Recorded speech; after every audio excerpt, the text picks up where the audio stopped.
Bob's panning the camera back now, just kind of taking a look at around the cabin just to see how things look after a cruise lived in Dragon for an evening.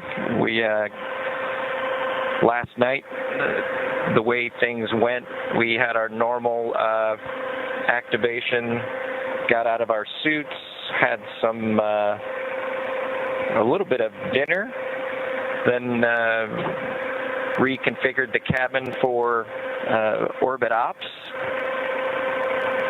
Did a couple other events, including the media event last night, and then we proceeded to get ready for bed, which in space takes a little bit longer than I think on planet Earth. We had to pull out sleeping bags and sleeping clothes and all those kinds of things. Got kind of cleaned up, and then we ended up sleeping just like we are right now, right in our chairs, which was actually a pretty comfortable night's sleep. One of the things we did yesterday was actually manually fly Crew Dragon for the first time, and I want to compliment the teams at Hawthorne, just a spectacular job with the simulator as the vehicle flew exactly like the simulators out in Hawthorne. So just want to thank the teams that did all the work on that particular training device, as well as all the modeling in the GNC. It really worked out well and was a joy to fly. And I'm guessing it was the first time a space vehicle was flown with a touchscreen before. So we got that going for us. I'm going to hand the mic over to Bob.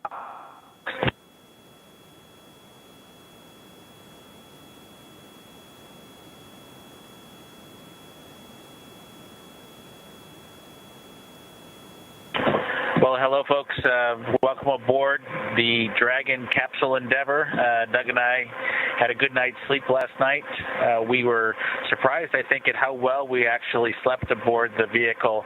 A little bit quieter than Space Shuttle, a little bit more, I guess, environmentally controlled. So we had didn't have CO2 pockets or things like that building up, giving us congestion, which was super awesome.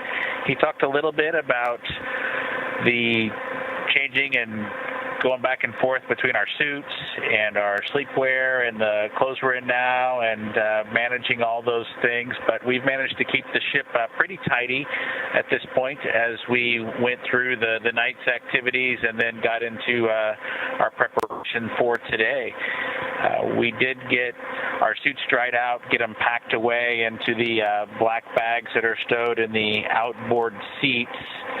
You can, if you look closely, you can see we've got them strapped in with the regular straps that you'd use for riding into orbit, and then over against kind of that former window location, there is a, you can see Doug's sleep bag there next to his crew notebook, and so that's how we're keeping all of our laundry constrained floating all around today. Doug mentioned the manual flying and how well the simulator matched that. I'll tell you that for the ride uphill on Ascent, they just are never able to capture that at the simulator. And so I think Doug and I were talking about all the observations that we had all the way uphill.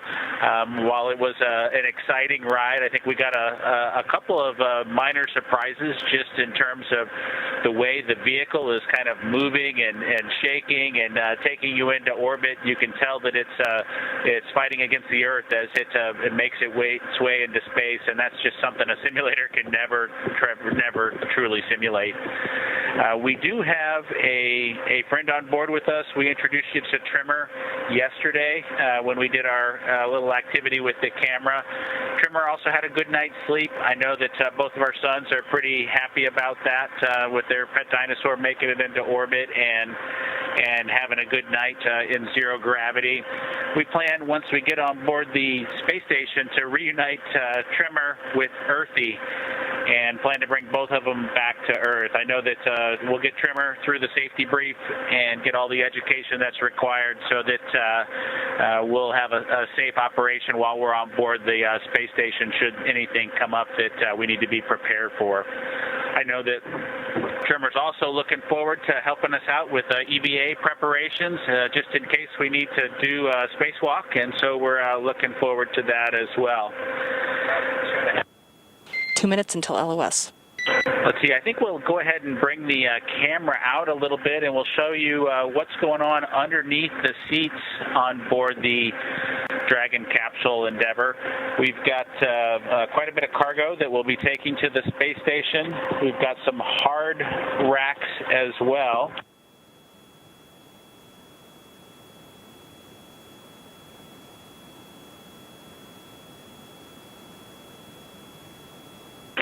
The hard stowage that we have can also be swapped, these hard containers here, for powered cargo, which lets us bring back refrigerated things from the International Space Station. And if you're super lucky, we don't have that this time, but I bet you some crew will take ice cream to the International Space Station with those. That'll be exciting for those crews to get to have that. We do have some emergency equipment labeled in red, which is nice to have and easy to see, as well as the other stowage bags that we have down here as well. I don't know if you were watching closely during our strap-in and insertion on the pad, but we did have the seats rotate at one point. We were down in an easier configuration to ingress the vehicle in, so when we climbed aboard, the seats were rotated down, and after we were strapped in, they rotated up our activities. And so those seats will rotate again in preparation for splashdown when we eventually come home. So if any of you all know Uncle Kirk Shireman, as we call him, you could ask him when we're coming home and make sure that he starts having a plan for us.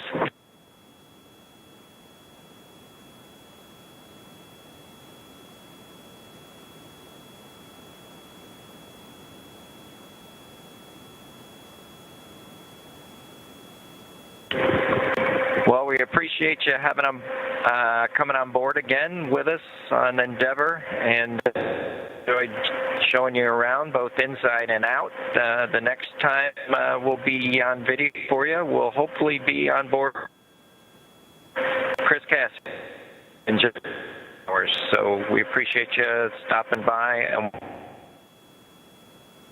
and from Endeavour.